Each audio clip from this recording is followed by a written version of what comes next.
Come, Nerevar, come! Today we will be discussing the Hero of Kvatch and how he was driven mad even before setting foot on the Shivering Isles. Only someone like the Hero of Kvatch is able to mantle Sheogorath. This specific theory will focus on Cyrodiil and the events that transpired there. Sure, the Hero of Kvatch can go straight from the Imperial sewers to the Shivering Isles, but the fact remains that witnessing the death of the mongrel dog emperor and confronting the mythic Dawn does make him worthy of entering the Shivering Isles. If we take that scenario into account, it means that Mehrunes Dagon drove the Hero of Kvatch to Sheogorath, and the Hero of Kvatch became Sheogorath and began to wreak havoc on Cyrodiil to undermine Mehrunes Dagon. However, for the purposes of this theory, let's consider the canon chronology to be as follows: Oblivion, Knights of the Nine, and finally, Shivering Isles. It progresses perfectly and aligns closely with the hero's loss of sanity. Cyrodiil, at the end of the Third Era, full of crazy enwas, and the events that transpire are truly the ramblings of a madman. The old Sheogorath's quest is relatively normal. It did involve raining burning dogs on Border Watch, a village of farm tool Khajiits. But once we go over some of the quests and events the Hero of Kvatch went through, you will understand that his quest is relatively tame. I will let the Hero of Kvatch or New Sheogorath explain the events that he deems to be important in his formation.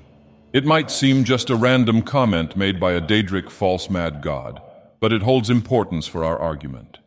You are the best septum that's ever ruled. Well, except for that Martin fella. But he turned into a dragon god, and that's hardly sporting. You know, I was there for that whole sordid affair. Marvelous time. Butterflies, blood, a fox, a severed head, and the cheese to die for. Let us break down the events that the new Sheogorath refers to one by one, and then look at other quests that prove that Cyrodiil is a place of madness, even without the Shivering Isles. When he refers to Martin's septum and his becoming the avatar of Akatosh and defeating Mehrunes Dagon, he is speaking about the main events of the Oblivion Crisis.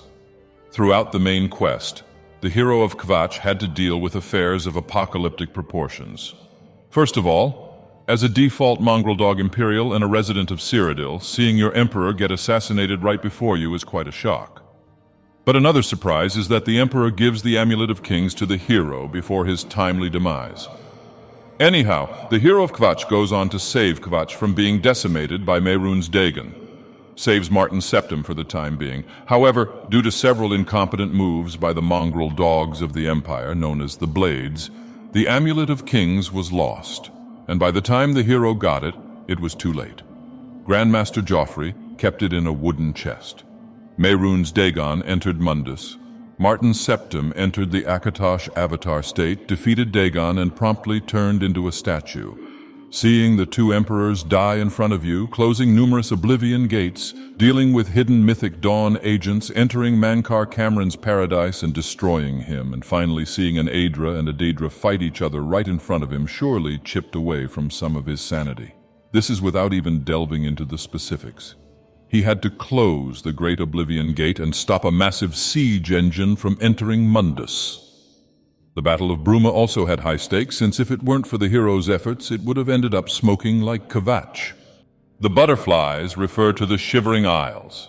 The butterflies appear in the opening scene of the Shivering Isles and serve as an element introducing the Hero of Kvatch to the Shivering Isles. Also, I find it suspicious that Haskill personally greets the Hero of Kvatch as he enters through the gate. The Hero of Kvatch is genuinely the one worthy to mantle Sheogorath. I am not focusing on the Shivering Isles as much as I am on Cyrodiil, so this will be a subject of a separate theory video. The blood could refer to the blood spilled throughout the events of Oblivion. It could be referring to the dragon blood that flows through the veins of the emperors, blood spilled in general. And there is also the speculation that it could be referring to the quest Blood of the Divines, where the Hero of Kvatch goes into Sancre Tor and literally fights the ancient blades. It could also refer to the Blood of the Daedra quest, where you get to destroy all the Daedra artifacts you collected. However, all of this is far-fetched. I just think the new Sheogorath referred to all the blood he had to spill, and there was a lot. When it comes to the fox, he's referring to the Grey Fox and that whole affair with the Thieves Guild. The Grey Cowl of Nocturnal erases his mortal identity technically, while the Enwa Count of Anvil gets to live out his life. The ultimate heist to steal an Elder Scroll from the Imperial Palace is quite a mad adventure within itself. He gets to confront two Ayleid Guardians, which are creatures not seen anywhere else in the game. Once the Hero of Kvatch acquires the Cowl of Nocturnal from Count Umbernox, he becomes the Grey Fox. That whole ordeal also chipped away at the hero's sanity. The severed head refers to the severed head of Matthew Bellamont's mother. The Dark Brotherhood traitor, it refers to the Dark Brotherhood questline in Oblivion. While being a Dark Brotherhood assassin and fulfilling contracts chips away at the hero's sanity, and the quests like the whodunit were well within the definition of madness, but I believe starting the purification of the Cheydinhal Sanctuary is what affected the hero the most. He had to dispose of the dark family that trusted him, and that he worked for. Afterward, his dead drops got switched with fake ones by the traitor Matthew Bellamont, and he inadvertently eliminated members of the Black Hand. However, the most disturbing part of this was finding out what happened to Mathieu Bellamont's mother at the hands of Lucien Lachance. The hero wanted to inform the remaining members of the Black Hand about the betrayal. He comes to find out that Lucien Lachance was brutally dealt with. In any case, the traitor is found out, and the Hero of Kvatch is appointed as the listener of the Dark Brotherhood. While this whole situation on its own takes a toll on the hero, there is actually proof in Skyrim of another Dark Brotherhood member going insane after becoming a lone survivor. It is one of your favorite and the most annoying mongrel dogs of the Empire, Cicero. The members of the Cheydinhal Sanctuary left or died for one reason or another, and that contributed to Cicero slowly going insane, not unlike the Hero of Kvatch. Even in the journal entries of the hero, you can sense that he bought into this whole Sithis nonsense way too much. The cheese refers to the old Sheogorath's quest, which is to be expected crazy. It refers to the cheese collection in the farm tool village of Borderwatch. Now, there are too many quests to list that are so bizarre that they might as well occur on the Shivering Isles, and yet they occur in Cyrodiil.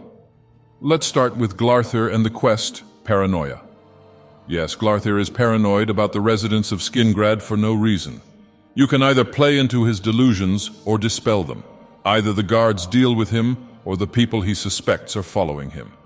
However, the Hero of Kvatch has the option to dispose of Glarthir's so-called spies.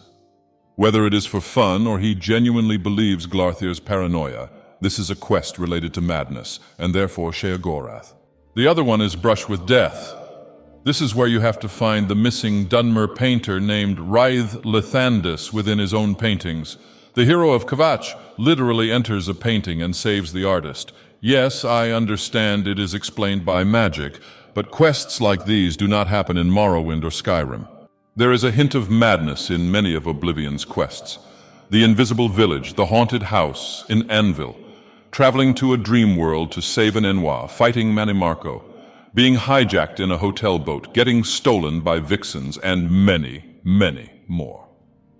Not to mention the Daedric quests from each Daedric prince. I may even be missing a few, and if I did, please put them in the parchment down below, but as you can see, Nerevar. Overall, the events in Cyrodiil contributed to the madness of the Hero of Kvatch. With his real identity erased due to the Cowl of Nocturnal, he became Sheogorath with no strings attached. The Night Mother probably had to choose a new listener, because having Sheogorath as the listener of the Dark Brotherhood wasn't exactly in the books. Generally, the quests in all other games in the series are a lot tamer than the ones in Oblivion. In any case, this is the end of my sermon. See you in the next one.